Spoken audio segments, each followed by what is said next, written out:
তুমি এত চিন্তা করো না ভাই, তোমার দাদা, পুলিশ সকলে তো খুঁজছে, বসন্তকে ঠিক খুঁজে পাওয়া যাবে।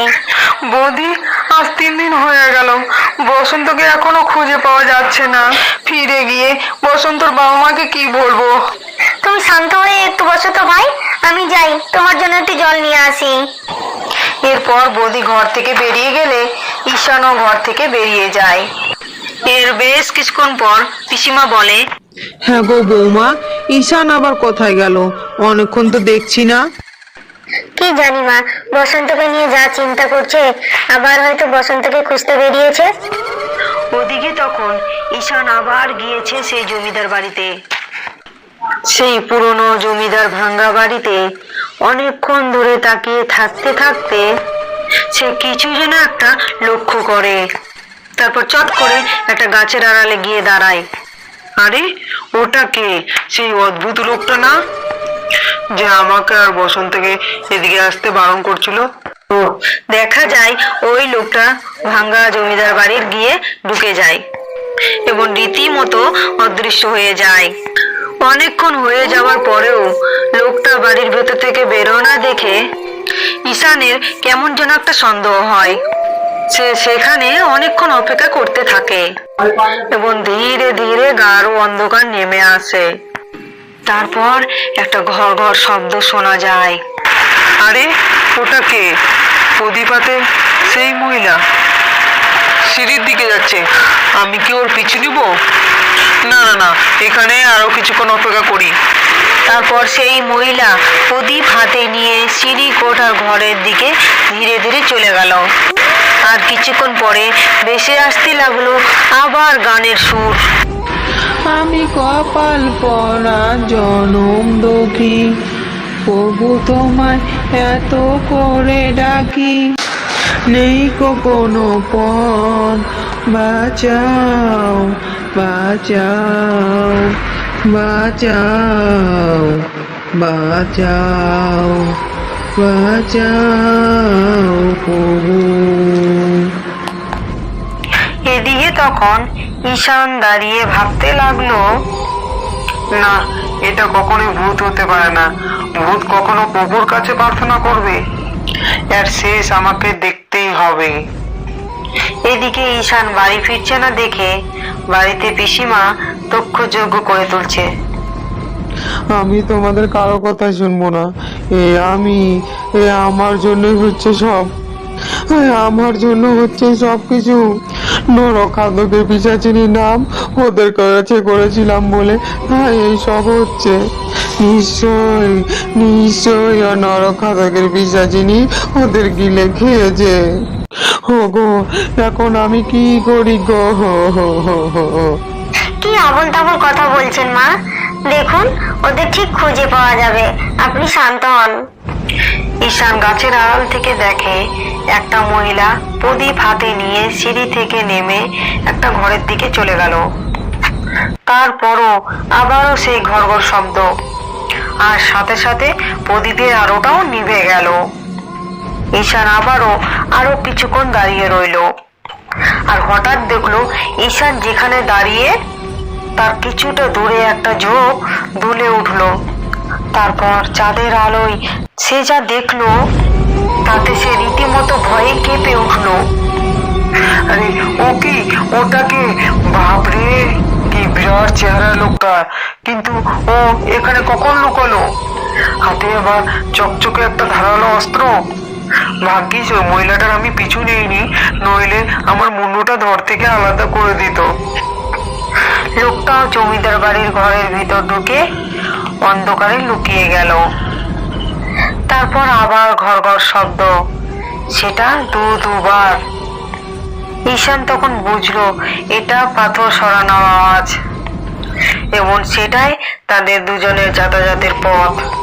তারপর ঈশান আরো 2-3 মিনিট দাঁড়ানোর পর এবার ঈশান ঘরের ভিতর ঢুকলো আর বলল, উফ, কি গাঢ় অন্ধকার, তো কিছুই তো দেখা যাচ্ছে না। কিন্তু ঈশান হাল ছাড়ার পাত্র নয়। ঈশান সেই অন্ধকারের মধ্যেই ঘরের প্রতিটা ইঞ্চি হাত দিয়ে বোঝার চেষ্টা করলো ঘরের দরজাটা কোথায়। হঠাৎ একটা ইটের চাপ পড়ে সেই ঘর ঘর শব্দ আওয়াজ। তারপর খুলে গেল একটা মস্ত দরজা, যেটা দেখতে একেবারে দেওয়ালের মতো। ঈশান ভিতরে প্রবেশ করতেই আবার দরজাটা বন্ধ হয়ে গেল। ওদিকে তখন গ্রামের থানা ঈশানের পিছনে দাদা আর পুলিশের মধ্যে। ইন্সপেক্টর, কিছু একটা তো করুন, আজ 3 দিন হয়ে গেল, ওদিকে ঈশানকে তো আর রাখাই যাচ্ছে না। ছেলেটা ভয়ে চিন্তায় একেবারে পাগল হয়ে যাচ্ছে। আপনারা তো দেখতেই পাচ্ছেন, আমরা খোঁজাখুঁজির কোনো ত্রুটি রাখছি না। তাও কোথায় যে যেতে পারে, কি ঘটে থাকতে পারে, কিছুই বুঝে উঠতে পারছি না। এদিকে ঈশান সিঁড়ি বেয়ে নিচে নেমে এসে দেখে সেই মহিলা কার সাথে যেন কথা বলছে। দাদা, দোহাই তোমার, এই পাপ বন্ধ করো। চুরি, ছিনতাই, ডাকাতি সব কিছু করছো, তার সাথে একের পর এক নরহত্যা। এই পাপ তুমি বন্ধ করো দাদা, তোমার পায়ে পড়ি। চুপ কর, বড্ড কথা বলছিস আজকাল। এই চোররা আমাদের ব্যাপারে সবকিছু জেনে গিয়েছে, ওকে ছাড়া যাবে না। সামনের অমাবস্যাতে ওকে বলি দিব। হ্যালো, ওদিকে কি খবর? কর্তা, এই ছেলেটার বন্ধুর উপর খুব কড়া নজর রেখেছি। সে আপাতত তার পিসির বাড়িতেই আছে, কিন্তু এই ঝগড়াকে পুলিশ খুব খোঁজাখুঁজি করছে। খুঁজু, যত ইচ্ছা খুঁজু, পাল্লাকে ধরা এত সহজ নয়। এই জঙ্গল, এই গুপ্ত পথ সব আমার নখদর্পণে, কিছুই করতে পারবে না আমার। তুই শুধু ভালো করে সব দিকটা নজর রাখিস। আজ্ঞে সর্দার, আপনি কোনো চিন্তা করবেন না। এরপর ডাকাতের সব দল সিঁড়ির দিকে না এসে গুহার মধ্যেই অন্য পথ ধরে অন্ধকারে যেন কোথাও মিলিয়ে গেল। আর গুহার মধ্যে রয়ে গেল সেই মহিলা আর কালু, অর্থাৎ সেই বেটে লোকটি।